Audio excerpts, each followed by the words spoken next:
buenas tardes to everyone. I hope everybody's doing well, blessed, and enjoying family. And as always, from the heart, muchísimas gracias to all for your guys' words, prayers, and for the time you give me as the great support to expand my message and get it out there in the hopes it could be of somewhat of a help. Now, to get into the story on him, I want to touch a little bit further on my story as in the sense of the message I'm trying to put when it comes to tecatos and how there is good pilis, but in overall, you're in the hands of them, right? And it was just a scenario that I seen firsthand and how from pili to pili, it's different, and the factor that plays hand here is drugs, right? And to get into the story, um, again, I was in Tehachapishu, right? And in Tehachapishu, like I mentioned, the little incident with Boxer, with Herbal, there had been already a couple incidents, right? As with my celly, and I remember just one day, I was already on the top tier, and next to me was Chaparro and Choppers and the homie from Verdugo and the homie from Mesa Arriba, which I'm just gonna go ahead and leave their names out, right? For obvious reasons. And anyways, one time at breakfast, just the Huda slipped and they left the trace on the whole top tier. So of course, us always keeping an eye for weapon stock. Right away we shot them to the homies. And then as myself, my celly, and the homies from IE, we went to work, right? We started staying up all night, melting them down and making sure that the whole pot, there was at least two pedazos in every cell. But even after that, there was still, there was still a lot left over. And, again, we had to go out to yard and, the homies from my ear was basically one staying behind and another one going out to yard and, safeguarding. Cause, well, we knew the Hudas were aware, even though they didn't say nothing, and they were keeping point on where there was certain movement, right? And I remember one day, there was no options. There was something that was going to happen on the yard, and the two homies from IE, they had to go out to yard, right? And like right after breakfast, to the homie from Azusa and 18th Street, they started basically shooting them down there so they would take care of them. Now, keep in mind, the one that was in charge of this was Toro, right, from Cuca. And again, he was more understanding when it came to camaradas. He didn't use, so his thing was drinking here and there, but he did it as a group, right? We all drank with him, and it was like cell to cell. You threw a roll out there. He was more relaxed, right?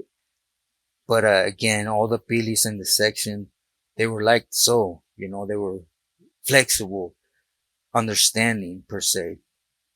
So again, they were shooting that, and I think Squat might have been up there waiting to see something. And when they seen an envelope trying to cross from one cell to the next, they rushed up in there and, they snatched it up.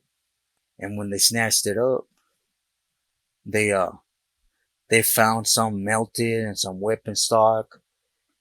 And, the first thing that seals that goes through their head is, their safety. And, they start trying to cover ants, cause they had been a couple run-in with the Pili Toro and them, in the sense that Tio Chino was already in 5 block and he was trying to get a tool or a radio out that way or something. And, the seals, they weren't botching, right? When, When it came to 7 block though, they were quick to do it. And, since they're in that pedestal, they feel they got it coming from every angle, right? But again, they weren't following along with them. So they started messing, if T was pushing, they started pushing back, like hitting pads. And I remember when they found this, of course, the first thing that went through my head is, and those are some good homies. And it's messed up, that they were trying to hold this for the casa, and T made it mandatory for them to go out to yard, and they couldn't leave that in the cell because the Judas, every time we went out to yard, they tossed the pads up, and again, everybody in the cell had a pedazo, 2 pedazos per cell, but you were supposed to take with you to yard and bring back. You were not to lose them under no circumstances. The papalote that went around, or the mapil from T and Creeper was, if any camarada loses their pedazo, that's their career. And this meant a lot for the fact that it was coming from T again. He was more flexible when it came to camarada, so we took it serious, right? Because he never addressed camaradas as so.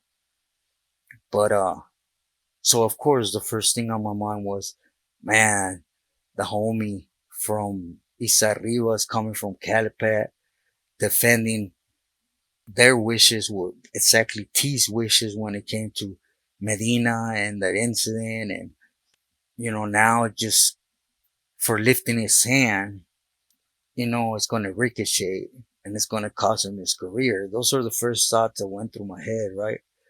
Because that's exactly what had happened. They requested who was willing to do this, and you know he took another responsibility, and again it was a lot. So I offered to stay up with him and to make sure we got him done, right? To spread him throughout the buildings, the 3 sections. But anyways, to my surprise, nothing came from it. T, he allowed it to slide off, and he ain't even made him do discipline in the sense of, rutina, or in any aspect. He just let it go. And even though behind this, they basically the CEOs put T on the shit list, disculpa I say it like this, but he had nothing coming no more. They weren't showering him, and but again, he never slashed out towards the camaradas, right? He allowed it to slide off. So it was something new to me. Just being sincere, that he was so laid back and he understood that they were helping him out, showing respect, and things happen. Whenever you're out there pushing something, things are gonna happen. So you gotta be prepared for the losses. You can't always win, right? And it should not cost a solid camarada's career over something that is meant to happen in certain situations, right? Especially when, you know, there's so much little cells, and, 2 trays per cell get lost. Of course, they're going to keep an eye. All they have to do is stand up there and look in, and they're going to eventually pop out. It's just a matter of time. So again, nothing happened, I was surprised because, a little bit later on, of course, Judas always come back with, T was having them strap up because of the misunderstandings, and we were going to move on COs, which was far from the truth, right? And they had that little chip on their shoulder. To me, it was fear, right? The Judas. It's how I got rolled out of the 180, cause for the exact same reason when it had no foundation behind it. So, anyways, I was able to discuss with T, and again, he wasn't gonna take a camarada's career over an incident. We have to always stay truchas on our toes, but we can't win them all. It's us against them per se. Again, it was a night buster. Like I said, I consider T to be a good camarada up until the point where he betrayed it and turned in from by Imperial, right? And how he double crossed him and played him out of pocket, which I will get into. But again, is those you have to fall with the bunch, right? No matter how good you are, no matter how you say you have equal power as the other ones, but when it's by yourself and 10 of them, what are you going to do? Allow 10 of them to politic against you or just roll with the punches and throw a camarada under the bus? It ain't a head breaker, right? But anyways, without concentrating on this too much, time passed on and like I mentioned before, T got at me that he was going to have his brother Chino move into the block, right? So he did. He took him to the other side of the section.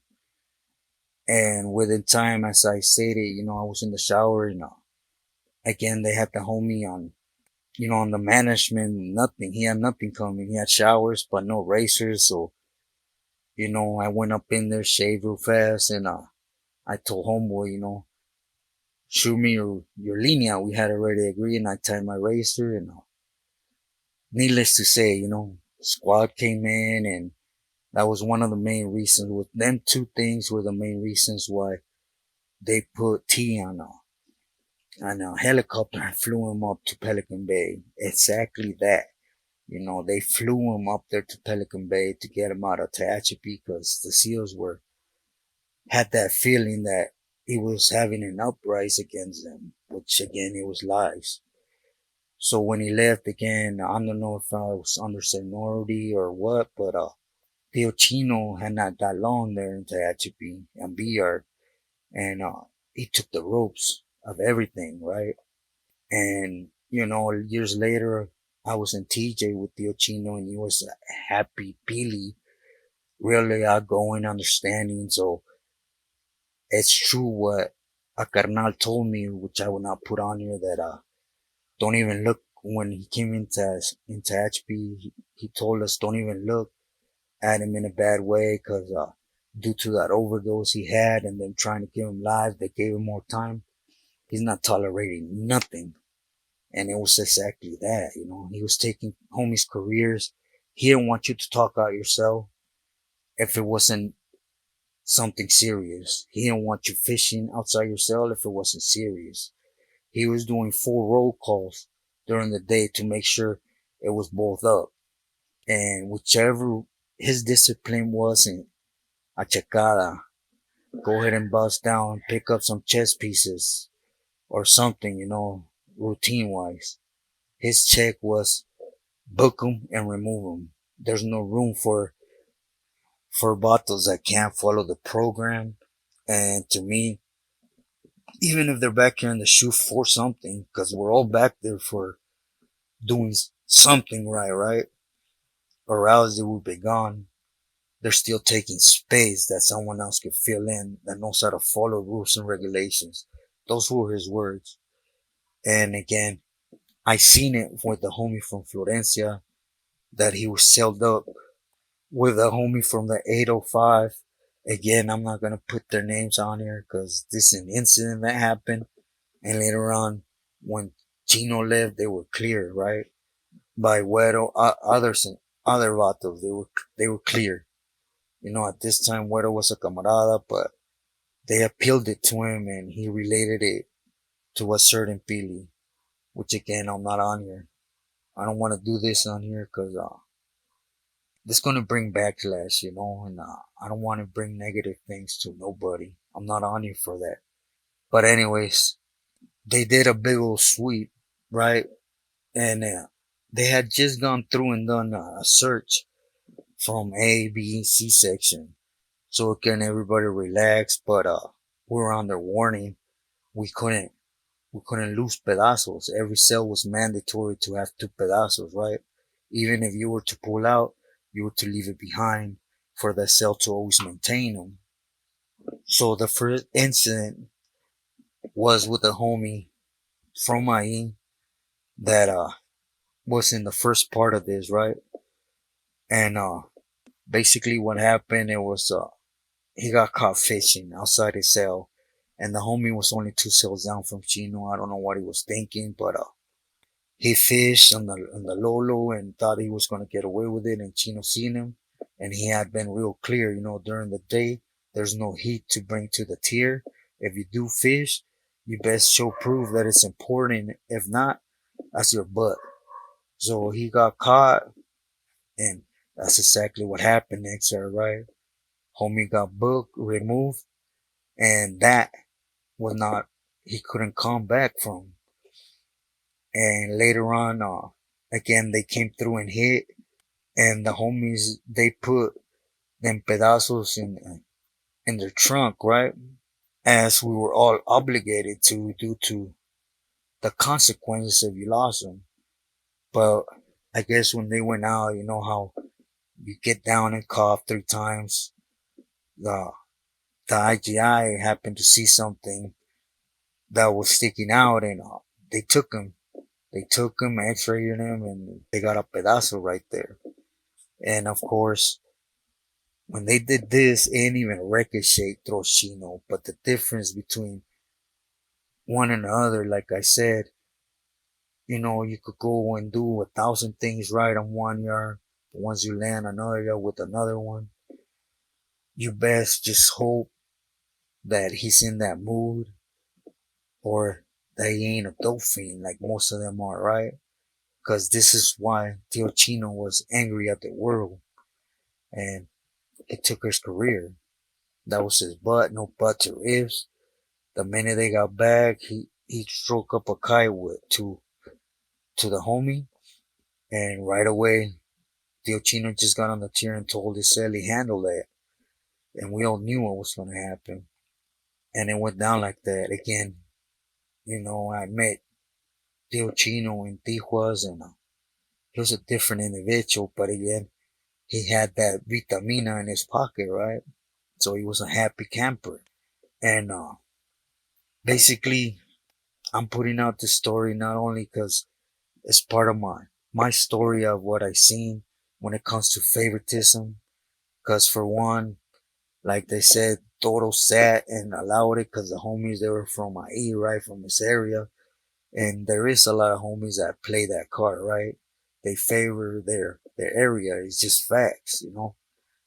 And secondly is you know I met a lot of older vatos that they mislead or misguide the younger generation by saying you go up in there, you do everything right, anywhere you go, everything's gonna be alright. Nah, people should get out and really give the proper clecha.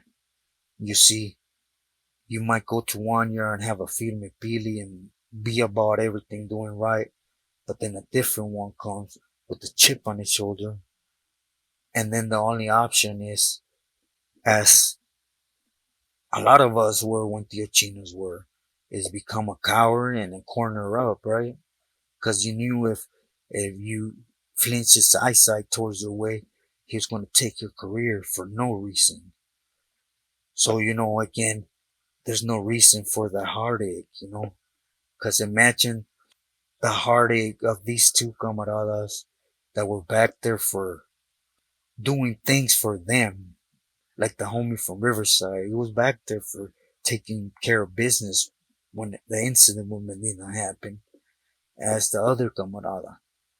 They weren't back there for BS write-ups, and it didn't mean nothing.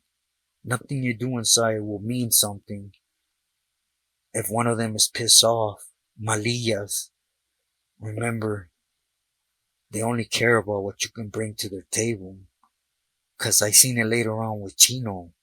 There was a camarada from East Los, and he had smug on his jacket. There was something following him. Yes, not to that extent that you would cut his head off, right? But the way Chino was handling things there, for fishing, for missing gallo, for anything, you would think someone that would get there with a tail behind him from another pili, right? Someone he was close with. he would react towards it. But homeboy got back there with an outfit, a couple cuartitos de esa cosa, and nothing ever happened to him. Chino favored him. As a matter of fact, he put him in the mesa right away. So it just gets to show, when they come out and tell you, go up in there and earn your stuff, that's a myth, that's a lie. You could go up there and do 1,000 things right, but all it takes is for one of them to decide you ain't good no more, and nothing you do is worth it. So just keep that in mind. Be smart, do things that are worth doing for people that are worth doing and will recognize them to the fullest. You can't please a dope fiend. Just know that. And you guys ever heard that saying? Tell me who you hang with, and I'll tell you what you are. That's exactly them. T again was a cool feeling, understanding, but as later on he proved, he had to fall in line, as all them, 'cause majority rule, right? He wasn't gonna throw his carnales on him. It's exactly the situation here. If there's 100 of them, 5, 10 of them at the most, don't mess around. They ain't gonna go against the green, right? It's just, as they say, when they're after you, you can't fight an army. It goes for them too, and they know it. So just be wise and value yourself. But anyways, mi gente, I just thought I'd put this out there, and I seen it firsthand how, again, nothing you do for one will mean anything for the next person, cause all of them run their world, and it don't matter what you do. It matters how they feel, cause that's how much they think about a camarada, the worth. Their favorite saying is that, where do you think it came? Oh, you're just taking space. There's 1,000 of them that could replace you. They literally think that. So don't waste your time or chance it. Some of us, I include myself, get lucky in the sense that, could fly the whole career maintaining. But, there's a lot of good ones that just couldn't deal with the back and forth amongst them, and they fell victim to it. So don't be one, be smart. Stay true to yourself and loyal to your loved ones.